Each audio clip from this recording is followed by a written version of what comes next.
Promote speaker নিয়ে তুঙ্গে বর্তমান তরজা। ঐক্যবদ্ধ ইন্ডিয়া জোটের এই চালে ব্যাকফুটে যেতে পারে এনডিএ সরকার। এ নিয়ে জল্পনা বর্তমান তুঙ্গে। বিস্তারিত জানিয়ে দিব, সঙ্গে থাকুন। চ্যানেলে নতুন হলে সাবস্ক্রাইব করুন, পাশে থাকা বোতামটি বাজিয়ে দিন। বিজেপি থেকে বিজেপিতে যোগ দেওয়া 7 বারের সাংসদ উড়িষ্যার ভাতোয়ারি মেহতাবকে প্রমোট স্পিকার করা হয়েছে। এর বিরোধিতা করে ইতিমধ্যে ইন্ডিয়া জোট। একেবারে এককাট্টা হয়ে প্রতিবাদে নেমেছে কংগ্রেস, তৃণমূল কংগ্রেস এবং ডিএমকে। সকলেই তাদের দাবি সাংসদের নিয়ম মেনে সবথেকে বার্ষিয়ান সাংসদ কে সুরেশকে প্রমোট স্পিকার না করায় ভতুয়ারকে প্রমোট স্পিকার করা হয়েছে।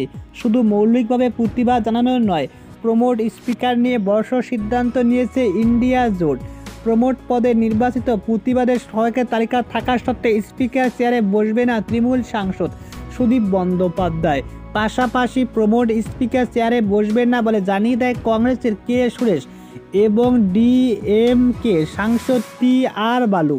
প্রমোট স্পিকারের শপথ গ্রহণের জন্য 3 নাম মনোনীত করেছে রাষ্ট্রপতি দ্রৌপদী মুর্মু, কিন্তু ঐক্যবদ্ধভাবে ইন্ডিয়া জোট সাহায্য না করবে না বলে সিদ্ধান্ত নিয়েছে ইতিমধ্যে। অন্যদিকে আগামী 24শে জুন শুরু হবে লোকসভার প্রথম অধিবেশন।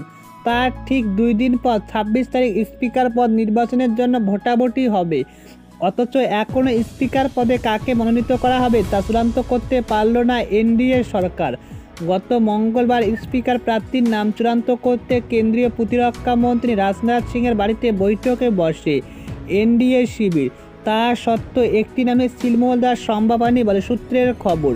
তৃতীয়বার শরিকদের সমর্থন নিয়ে মত শোনা শুরু করেছে প্রথম থেকেই চাপে বিজেপি। শিক্ষাক্ষেত্রে ভয়ঙ্কর কেলেঙ্কারির সামনে এসেছে। 1. নিট দুর্নীতি, 2. ইউজিসি নেট প্রশ্ন ফাঁস। ইতিমধ্যে শিক্ষামন্ত্রী পদত্যাগের দাবি তুলেছে বিরোধীরা।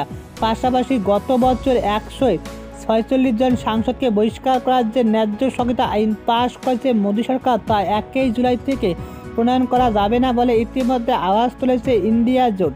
ইতিমধ্যে নরেন্দ্র মোদীকে প্রতিবাদ জানিয়ে চিঠি লিখেছে রাজ্যের মুখ্যমন্ত্রী মমতা বন্দ্যোপাধ্যায়। মনে করা হচ্ছে সংসদের প্রথম অধিবেশন থেকে এই বিষয়গুলি নিয়ে সরব হতে পারে। ইতিমধ্যে এনডিএ সরকারকে বিরাট চাপে ফেলতে পারে বিরোধী জোট। ইন্ধন জল্পনা বর্তমান তুঙ্গে।